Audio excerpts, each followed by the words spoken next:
নমস্কার বন্ধুরা, শ্বশুর বৌমা রান্নাঘর অ্যান্ড ব্লগ চ্যানেলে সকলকে স্বাগত। আজ রসে ভরা নরম তুলতুলে তালের মালপোয়ার রেসিপি করে দেখাবো, যেটা নাকি খেতে এতটাই দুর্দান্ত যে একবার খেলে তাল দেখলেই কিন্তু মালপোয়া খাওয়ার কথা অবশ্যই মনে পড়বে। তাহলে রেসিপিটি কি করে করব সেটাই দেখে নেওয়া যাক।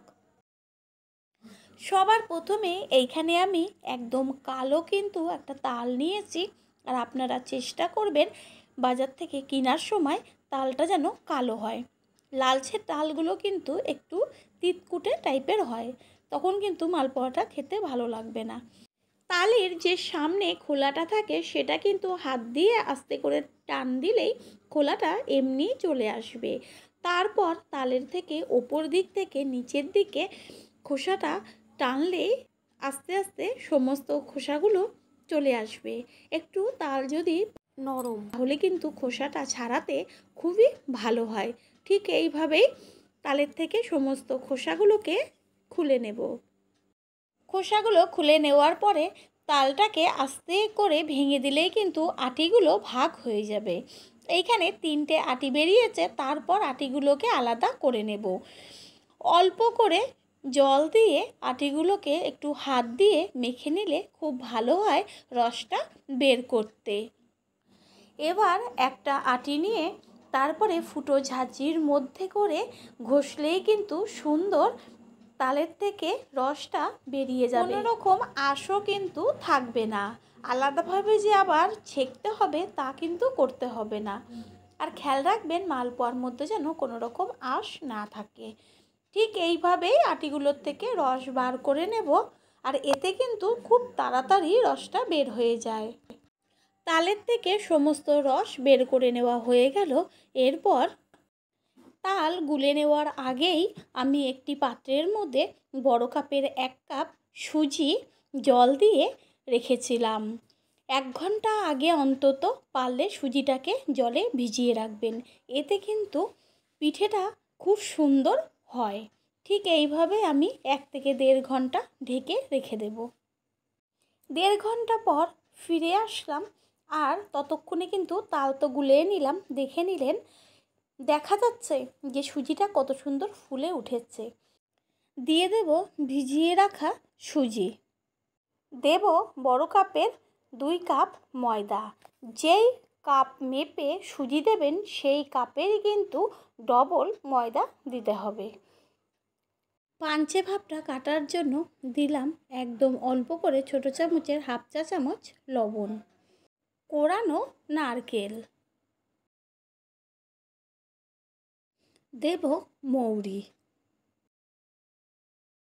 মিষ্টির জন্য দেব চিনি।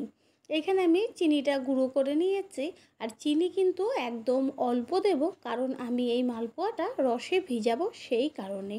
এখানে যদি মিষ্টিটা বেশি হয়ে যায় তাহলে কিন্তু খেতে একদমই ভালো লাগবে না। দিয়ে দিচ্ছি দুধ। এইটা আমি ব্যাটারটা তৈরি করব সম্পূর্ণ দুধ দিয়েই কিন্তু। দেব কলা। পুরনো বন্ধুদের সবসময় পাশে থাকার জন্য অনেক অনেক ভালোবাসা। আর নতুন বন্ধুরা আমাদের রেসিপিগুলো যদি ভালো লেগে থাকে সাবস্ক্রাইব করে দেওয়ার অনুরোধ রইল, ও পাশে থাকা বেল আইকনে ক্লিক করলে পরবর্তী ভিডিওগুলো সবার আগে আপনাদের কাছে পৌঁছে যাবে। কলাটা খুব ভালো করে চটকে নিতে হবে, তারপরে একসাথে ব্যাটারটা তৈরি করতে হবে। খুব ভালো করে ব্যাটারটাকে তৈরি করতে হবে যেন ব্যাটারের মধ্যে কলার কোনো রকম শক্ত অংশ না থাকে।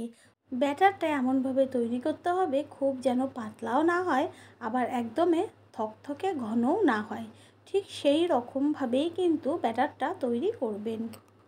ব্যাটারটা তৈরি করে নিয়ে 30 মিনিট মতন ঢেকে রাখবো।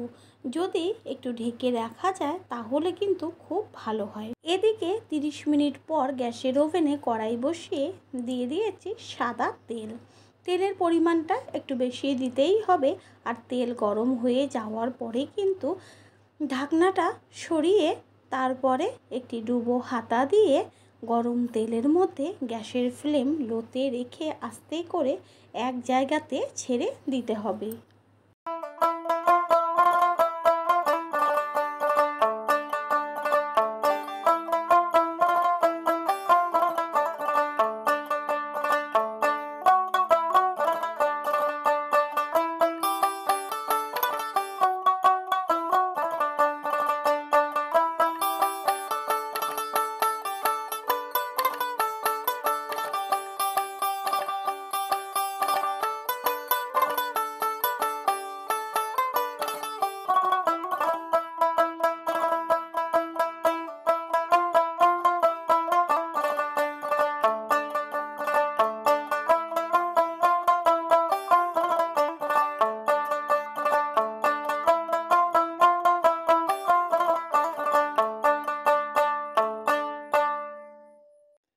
দেখাই যাচ্ছে মালপোয়াগুলো কত সুন্দর বলের মতন ফুলছে।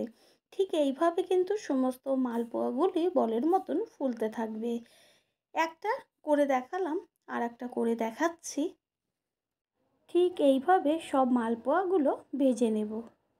মালপোয়া ভাজতে ভাজতে অন্যদিকে একটি পাত্রের মধ্যে দিয়েছি জল, আর জল ফুটে গেলে এর মধ্যে দিয়ে দেব 1.5 কাপ চিনি।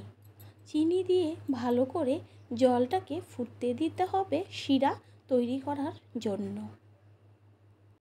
জলটা যখন চিনির সাথে ভালো করে ফুটতে থাকবে ঠিক তখনই কিন্তু আস্তে আস্তে শিরায় পরিণত হবে। শিরা কিন্তু অনেকটাই তৈরি হয়ে গেছে, দেখাই যাচ্ছে যে জলের পরিমাণটা কিন্তু অনেকটাই কমে গেছে। ঠিক এইভাবেই শিরাটা জাল দিতে হবে। শিরা যখন পারফেক্ট তৈরি হয়ে যাবে তখন দেখবেন 2 হাতের আঙুলে করে নিলেই কিন্তু আঠা আঠা একটা ভাব চলে আসবে। ঠিক তখনই কিন্তু ওই শিরার মধ্যে একটা একটা করে মালপোয়া ভিজিয়ে তুলে ফেলবো। গরম অবস্থাতেই কিন্তু মালপোয়াগুলো শিরার মধ্যে দিতে হবে। তৈরি হয়ে গেল আজকের রেসিপি রসে ভেজানো তালের মালপোয়া। খেতে কিন্তু দুর্দান্ত লাগবে, আপনারা অবশ্যই ট্রাই করে খেয়ে দেখবেন। আর রেসিপিটি যদি ভালো লেগে থাকে একটা লাইক, কমেন্ট, পারলে একটা অবশ্যই শেয়ার করে জানাবেন। আপনাদের দেওয়া একটা লাইক ও একটা শেয়ার কিন্তু আমাদের কাছে অনেক অনেক গুরুত্বপূর্ণ, তাই কেউ লাইক ও শেয়ার করতে একদমই ভুলবেন না। আমার এই রেসিপিটি আপনারা যদি ফেসবুক থেকে দেখে থাকেন অবশ্যই ফলো করে পাশে থাকবেন। All friend, thanks for watching my video. আপনারা সকলে ভালো থাকবেন, সুস্থ থাকবেন। আবারও দেখা হবে অন্য কোনো রেসিপির এপিসোডে।